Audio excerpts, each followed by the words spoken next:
देखिए, ये जो 1 साल है भाजपा सरकार का, हुँ। ये सबसे निकम्मा शासन कहूँगा मैं। नहीं, विष्णुराम जी आपने कहा कि एकदम नकारा है 1 साल का जो कार्यकाल है। लेकिन हाल ही में जो उपचुनाव हुए हैं उसमें तो भाजपा ने 5 सीटें हासिल कर ली, फिर जनता ने तो एकदम नकारा नहीं।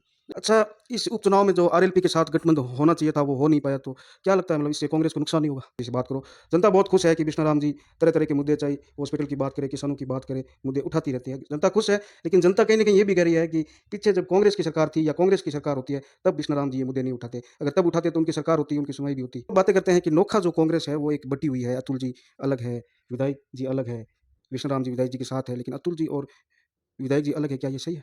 बिल्कुल, कि एक आपके हैं सुरेंद्र जी बेरेड, उनकी और अतुल जी की एक दिन पहले फ़ोटो कोई फ़ेसबुक पे वायरल होती है, अगले दिन विष्णुराम जी जो है कारण बताओ नोटिस से उनको दे देते हैं, सुरेंद्र बेरेड जी को, तो सब कुछ ठीक है। साथियों, मैं प्रदीप सिंह गाँव रिखबरा में आपका स्वागत करता हूँ, उम्मीद करता हूँ आप सब ठीक होंगे।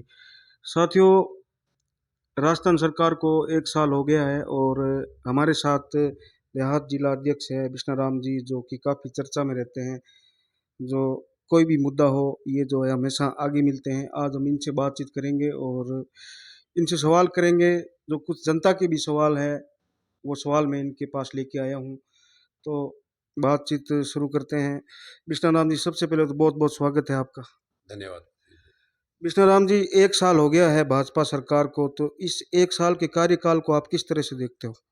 देखिए, ये जो 1 साल है भाजपा सरकार का, हुँ, ये सबसे निकम्मा शासन कहूँगा मैं। हुँ, इसलिए कहूँगा कि पिछली कांग्रेस की सरकार थी, अशोक गहलोत जी मुख्यमंत्री थे, हुँ, डोटासरा जी प्रदेश अध्यक्ष थे। उनके नेतृत्व में कांग्रेस ने बहुत सारे काम किए थे, हुँ, जन कल्याणकारी योजनाएँ लेकर आए थे। हुँ, मगर इन्होंने ऐसे-ऐसे मुद्दे बनाए, हुँ, जिन मुद्दों को लेकर ये लोगों के बीच में गए और लोगों को, जनता को गुमराह किया। गुमराह करके और सत्ता परिवर्तन तो इन्होंने करवा लिया। सबसे बड़ा एग्ज़ाम्पल मैं आपके सामने बताऊँ कि जैसे रीट का लेकर इन्होंने बड़ा हंगामा किया था। REET, paper leak, paper leak, paper leak. हुँ, एसआई की भर्ती को लेकर इन्होंने बड़े-बड़े हंगामे किए थे। आज आप देखेंगे कि वो चाहे रीट का मामला हो, चाहे एसआई का हो, जिनको गिरफ्तार किए, जिनकी सबकी ज़मानत हो गई, आपने खुद ने भी देखा होगा। उसकी कोई इन्होंने मॉनिटरिंग नहीं की। केवल ढिंढोरा पीटने के लिए, केवल सरकार को बदनाम करने के लिए ये सब किया गया था। नहीं, विष्णुराम जी आपने कहा कि एकदम नकारा है 1 साल का जो कार्यकाल है। लेकिन हाल ही में जो उपचुनाव हुए हैं उसमें तो भाजपा ने 5 सीटें हासिल कर ली, फिर जनता ने तो एकदम नकारा नहीं। नहीं, देखो 5 सीटें जो जीती है उपचुनाव में, बेशक वो क्या है कि कहीं न कहीं स्थानीय मुद्दे होते हैं, स्थानीय कैंडिडेट पे डिपेंड करता है कि कैंडिडेट कैसा। जैसे झुंझुनू का मैं आपको एग्ज़ाम्पल दूँ, तो झुंझुनू में एक परिवारवाद बड़ा मुद्दा बन गया था हुँ, और परिवारवाद के कारण कांग्रेस वहाँ जीत नहीं पाई। इसी तरह अपन अगर बात करें खींवसर की करें, तो हुँ, खींवसर में हमारे जो लोग थे, वो पहले आरएलपी के साथ में थे, कांग्रेस का गठबंधन था और हुँ, उसके बाद में गठबंधन हुआ नहीं, हुँ, तो हमारे लोग जो वोट पहले दे रहे थे, उन्होंने वैसे ही आरएलपी को दिया और कुछ स्थानीय मुद्दे बने जिनके कारण आरएलपी को हमारा वोट डाइवर्ट हो गया था। इसी तरह अगर दूसरी जगह भी, अगर सवाई माधोपुर टोंक सवाई माधोपुर में जो हुआ या दूसरी जगह जहाँ भी ये हुए, तो ये स्थानीय मुद्दे। जैसे रामगढ़ था, हुँ, तो रामगढ़ मैं खुद गया था। रामगढ़ में हमने देखा था कि वहाँ एक पूरा यूँ धार्मिक इश्यू बना दिया था, हिंदू-मुस्लिम करके, और वो धार्मिक के आधार पर लोगों को बरगला के और आए थे। मैं दौसा भी गया था। दौसा में सरकार खुद सरकार खुद हराने में लगी हुई थी, हुँ, इसलिए वो सरकार का जो मंत्री थे, मंत्री का भाई हार गया। तो इस तरह वो मुद्दे स्थानीय। मैं बात करूँ यहाँ बीकानेर की, हुँ, अगर अपन बीकानेर की बात करें, बड़े-बड़े मुद्दे इन्होंने घोषणाएँ की थी, बड़े-बड़े वादे किए थे। आज किसान की क्या स्थिति है आप देखिए। मूँगफली को लेकर मैं डेली एवरीडे में बात कर रहा हूँ। किसान इतने परेशान हैं, हर बार कांग्रेस की जब भी सरकार होती है, किसानों का विशेष ख़्याल रखती है। मूँगफली की खरीद होती है, एमएसपी पे खरीद होती है, पहले टेंडर होता है, टेंडर प्रक्रिया से ठेकेदार आते हैं और कभी हमने दलाली सुनी नहीं कि पैसे लेते हो। पहली बार आप देखिए कि टेंडर प्रक्रिया इन्होंने की नहीं, जो एमएलए के खासम-खास लोग थे, उन लोगों को सबको ये काम दे दिया खरीद का और खुलेआम 300 से ₹500 पर क्विंटल किसानों से ले रहे हैं। और एमएसपी और जो मार्केट रेट है, उसके बीच में गैप देखिए। इस बार अच्छी फसल हुई थी, लोगों को उम्मीद थी, किसानों को उम्मीद थी कि फसल का अच्छा उनको कीमत मिलेगा, किसान खुशहाल होगा, मगर कीमत में इतना फ़र्क कर दिया, एमएसपी भी 40 क्विंटल ये खरीद रहे हैं और वो इतनी बुरी स्थिति में खरीद है कि आप सोच नहीं सकते। आप मंडी के सामने जाइए, कोई सी मंडी, चाहे डूंगरगढ़ हो, चाहे आप खाजवाड़ा जाइए, चाहे बीकानेर जाइए, चाहे नोखा, लूणकंद, किसी भी जगह आपको लाइक जाएंगे तो सब जगह किसान लाइन में लगे हुए हैं और पैसे दे दे के, जिन पैसे दे दिया उनका अगर चुगा भी है तो भी बिक जाएगा, और अगर पैसे नहीं दिए A1 क्वालिटी वो भी नहीं बिकेगी। ये हालात किसानों की है। दूसरी बात चाहे चिकित्सा की करेंगे, मैं पीबीएम अस्पताल में मैंने कई बार आपने देखा होगा मुद्दा उठाया था, अस्पतालों की हालत खराब है। पिछली कांग्रेस सरकार थी, नोखा में जिला अस्पताल की घोषणा की थी, डूडी साहब ने जमीन दी थी, उसको लटका के रखा है और मेरे ख्याल से वो उस जो जिला अस्पताल की घोषणा को भी निरस्त करेंगे। ट्रॉमा सेंटर में डूंगरगढ़ में ट्रॉमा सेंटर की घोषणा की थी, दानदाताओं ने वहाँ ज़मीन भी दे दी थी, सब कुछ प्रक्रिया होगी, मगर उसको भी लटका रखा है। इसी तरह किसी आप जगह जाएं, किसी भी तरह की अगर आप बात करेंगे, सब अव्यवस्था, कानून व्यवस्था देखिए, इस साल में, इस साल की अगर बात करें तो सारे पीछे के रिकॉर्ड तोड़ दिए। हत्याएं बढ़ी है, बलात्कार की घटनाएं बढ़ी है, डकैती की घटनाएं बढ़ी है, चोरी की घटनाएं बढ़ी है, मैं ऑन रिकॉर्ड आपको बता सकता हूँ। कानून व्यवस्था बिगड़ी हुई है। सारा कोई भी ऐसा आप विषय उठा लीजिए जहां इन्होंने काम किया। सड़क का आपने देखा, गजेंद्र सिंह खींवसर जी आए हुए थे तो उनके सामने उन्होंने जो एक्शन था उसको जब पूछा तो उसने कहा अभी तक वित्तीय स्वीकृति जारी नहीं। यह हालात है। घोषणाएं बड़ी बड़ी कर दी थी, यहाँ से कोटपुतली का एक्सप्रेस वे की घोषणा की, दूसरी और भी कई घोषणा की, मगर अभी तक वो धरातल पर बिल्कुल भी नहीं आई है। अच्छा विष्णुराम जी, आपने डूडी साहब की बात की तो जनता भी जानना चाहती है, आप काफ़ी नज़दीक हो डूडी साहब परिवार के, तो अभी डूडी जी की तबीयत कैसी है? थोड़ा तबीयत के बारे में बताओ। रूडी साहब की तबीयत अभी ठीक है, काफ़ी सुधार है, धीरे धीरे उनका सुधार हो रहा है स्वास्थ्य में। उनकी पहले मूवमेंट कम था, मूवमेंट हो रहा है, हाथ पाँव भी उठा रहे हैं, अपन आवाज़ देते हैं तो सामने देखते भी हैं, और गर्दन भी अपने बल पर खड़ी कर लेते हैं। पहले ऐसा पॉसिबल था नहीं, तो काफ़ी धीरे धीरे सुधार है, रिकवरी की तरफ बढ़ रहे हैं। भगवान से दुआ करते हैं कि जल्द वो ठीक होकर हमारे बीच में आए। अच्छा, इस उपचुनाव में जो आरएलपी के साथ गठबंधन होना चाहिए था, वो हो नहीं पाया, तो क्या लगता है मतलब इससे कांग्रेस को नुकसान नहीं होगा? देखिए, अब नुकसान नफ़ा तो हाईकमान को तय करना होता है। ये हुँ, जो गठबंधन होते हैं, हुँ, वो नेशनल लेवल पे होते हैं। पिछली बार जब हुआ था तो मैंने भी प्रयास किए थे, हनुमान जी के मेरे पास भी फ़ोन आए थे कि हुँ, आप रंधावा जी से, डोटासरा जी से बात करो। मैंने भी की थी और बात करने का मकसद यही था कि हमारे बीकानेर में भी उससे फ़ायदा बेशक हुआ था हुँ, और हम चाहते थे कि हो। तो मैंने बात भी की थी, मेरी 3-4 बार हनुमान जी से बात हुई थी। हुँ। मगर इस बार किसी कारणवश, दुर्भाग्यवश हुआ नहीं।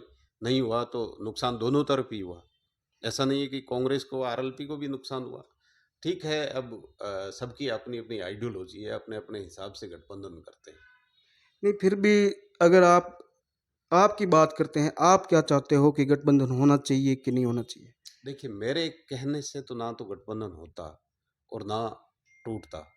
वो अपनी पार्टी चला रहे हैं हनुमान जी, आरएलपी के नाम से अपनी पार्टी चलाते हैं, तो तय उन लोगों को करना होता है। कांग्रेस पार्टी मेरे से बहुत बड़े ऊपर के नेता है, पदाधिकारी, तो वो तय करते हैं, मेरे सोचने से थोड़ा ही होता है। वो तो हम तो सोचते हैं कि गठबंधन किसी से भी अगर हो जाए, किसान का कोई भी किसान से संबंधित पार्टी है, अगर वो कांग्रेस के साथ, किसान और कांग्रेस की राशि है कि कांग्रेस के साथ में किसान ही है, उनके साथ भी किसान है, तो होता है तो अच्छा होता है, मगर ये तय करने वाले पार्टी के जो उच्च पदाधिकारी है, वही करते हैं। जनता बहुत खुश है कि विष्णुराम जी तरह-तरह के मुद्दे चाहे हॉस्पिटल की बात करें, किसानों की बात करें, मुद्दे उठाती रहती है। जनता खुश है, लेकिन जनता कहीं न कहीं ये भी कह रही है कि पीछे जब कांग्रेस की सरकार थी या कांग्रेस की सरकार होती है, तब विष्णुराम जी ये मुद्दे नहीं उठाते। अगर तब उठाते तो उनकी सरकार होती, उनकी सुनवाई भी होती। देखिए, ये गलत है कि मैंने मुद्दा नहीं उठाया। मैं यूथ कांग्रेस का अध्यक्ष था, कांग्रेस की सरकार थी, इसी पीबीएम अस्पताल के मुद्दे को लेकर मैं खुद भूख हड़ताल पे बैठा था। भूख हड़ताल पे बैठा था। आपको पता नहीं हो तो मैं पूरा रिकॉर्ड आपको दे, कांग्रेस की सरकार है। ऐसा नहीं है कि मैंने नहीं उठाया। जब भी किसी की भी सरकार हो, अगर जनता के साथ, किसानों के साथ, युवाओं के साथ अगर अत्याचार होगा तो आवाज़ उठाएँगे। पहले भी उठाई है, आज भी उठा रहे हैं। कई मुद्दे ऐसे थे। अगर आज अपन किसान की बात करें तो किसान पिछली बार पिछली कांग्रेस सरकार में खरीद हो रही थी उनकी। आप रेट देखेंगे, एमएसपी 6,780 थी और मार्केट की जो रेट थी वो उससे ज्यादा थी, 8-8 7-8 हजार तक बिक रही। तो लोगों की एमएसपी से ज्यादा थी तो मार्केट में बेच रहे थे वो, और एमएसपी भी खरीद हो रही थी। तो कहीं विसंगति नहीं थी। इस बार इन्होंने जानबूझकर किसानों को प्रताड़ित करने के लिए, किसानों को बर्बाद करने के लिए ये गैप रखा है। ये गैप क्यों होता है? मार्केट रेट और एमएसपी में रेट फर्क क्यों होता है? कांग्रेस कोई भी सरकार होती है उसकी पॉलिसी पर डिपेंड करता है। अगर वो बाहर से आयात करना बंद कर दे तो मूंगफली की रेट आज भी एमएसपी से ज्यादा चली जाएगी, 10,000 तक चली जाएगी। मगर इन्होंने क्या है, तेल बाहर से खरीदना शुरू कर दिया, आयात करना शुरू कर दिया, तो मूंगफली की यहाँ की जो मार्केट वैल्यू वो डाउन आ गई। वजह मेन यही है। अब ये क्या है कि स्टॉकिस्ट है, वो स्टॉक करेंगे मूंगफली का, जब रेट डाउन होगी उस टाइम बाहर बेच देंगे। इनको पता है एमएसपी पे खरीद तो 3-4 महीने होनी है, उसके बाद में ये बाहर अच्छी रेट में बेचेंगे। तो ये बिचौलियों दलालों का काम है। जब भी बीजेपी की सरकार होती है तब ये किसानों के साथ ऐसा षड्यंत्र करती है।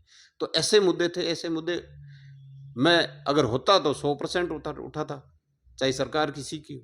हमेशा उठाते हैं और आगे भी उठाते रहेंगे। लोग बातें करते हैं कि नोखा जो कांग्रेस है वो एक बटी हुई है, अतुल जी अलग है, विधायक जी अलग है, विष्णुराम जी विधायक जी के साथ है, लेकिन अतुल जी और विधायक जी अलग है, क्या ये सही है? बिल्कुल ही गलत है। ये केवल लोग बातें करते हैं। केवल बात है, रूमर फैलाने के लिए है। हम्म, और वो लोग करते हैं जो विरोधी है। हम्म, असल में चुनाव था, चुनाव में आपने देखा होगा सारा पूरा परिवार, हम्म, केवल एक व्यक्ति नहीं, पूरा परिवार साथ में था और आज भी पूरा परिवार साथ में है।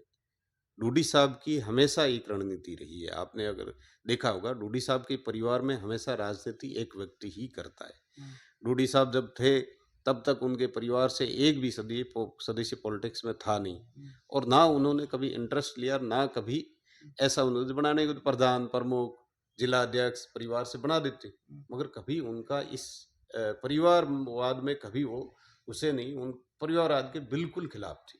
अच्छा, कोई अगर कहता ना तो भी उनको डांट मारते थे कि मैं कर रहा हूँ ना राजनीति, भाई सारा हम्म, परिवार थोड़ा ही करेगा। हम्म, और ये सही भी है कि परिवार में सदस्य एक ही हमेशा राजनीति करे तो अच्छा रहता है, सारा परिवार करे तो वो परिवार में बिखरा हो जाता है। तो इस तरह डूडी साहब की हमेशा आइडियोलॉजी एक ही सदस्य की रही है। आज भी एक ही सदस्य की आइडियोलॉजी डूडी साहब के परिवार में, पूरा परिवार एकजुट है।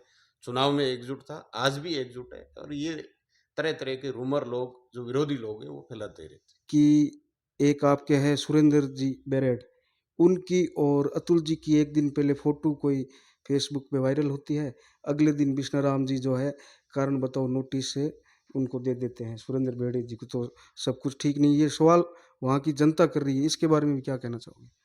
एक्चुअली क्या है कि मीटिंग होती है कांग्रेस की, हम्म, चाहे पीसीसी की हो, हम्म, चाहे जिले की हो, चाहे हम्म, ब्लॉक की हो, चाहे मंडल की हो। हम्म, संविधान है, कांग्रेस पार्टी का नियम है हम्म, कि कोई भी पार्टी का पदाधिकारी हम्म, अगर लगातार मीटिंग में नहीं आता है तो हम्म, उसको नोटिस देना एक सतत प्रक्रिया है। हम्म, मैं भी यूथ कांग्रेस का अध्यक्ष था, हम्म, चांदना जी का मैं एकदम खास था, हम्म, मगर एक मीटिंग में नहीं गया, उन्होंने मुझे नोटिस दिया। हम्म, ठीक है, मेरी बातचीत भी हुई, उन्होंने कहा सबको दिए हैं जो नहीं आए, तो मैंने नोटिस का जवाब दे दिया। हम्म, और उसके बाद कभी एब्सेंट नहीं हुआ।